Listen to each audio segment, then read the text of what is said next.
ORP आईन कार्यकारी करने दाबी विधानसभा में मुख्यमंत्री प्रकोष्ठ सामने पुणी धारणा बसिले कांग्रेस और बीजेपी विधायक उच्च शिक्षा क्षेत्र में 38% स्थान संरक्षण पर सरकार कहते भी मेडिकल और इंजीनियरिंग क्षेत्र में यह कार्यकारी करुनथिबार अभियोग कर विधायक गत सप्ताह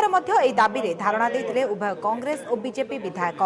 बाचस्पति सहित आलोचना पर धारणा प्रत्याहृत होता तेज दाबी पूरण पर सरकार पदक्षेप न नेबा अभियोग में आज पुणी धारणा देते विधायक एम सहित किसी पूर्वतन विधायक भी सामिल होइछन्ति। आदिवासी कल्याण राष्ट्रमंत्री सुदाम मारांडी एमानक सहित प्रथमे आलोचना करथिले परे विधायकଙ୍କ सहित आलोचना करबाकू अनुसूचित जाति और जनजाति मंत्री लाल बिहारी हिमिरिकांकू बाचस्पति निर्देश देथिले। हिमिरिका विधायकଙ୍କ सहित आलोचना करथिले भी एहा सफल होई नाही। आमर जो दाबी गुड़ाक रही ये दीर्घ दिन दाबी वर्ष वर्ष धरिक दाबी उपस्थापना करते भी गृह उपस्थापना कराई सेक्रेटरी को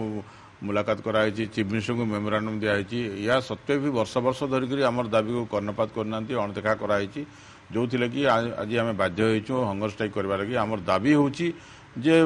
education institution higher education institution रे जेतले 38% सरकार लागू करछंती मेडिकल इंस्टीट्यूट कहतु इंजीनियरिंग इंस्टीट्यूट कहतु से क्षेत्र में 38% आज पर्यंत लागू है।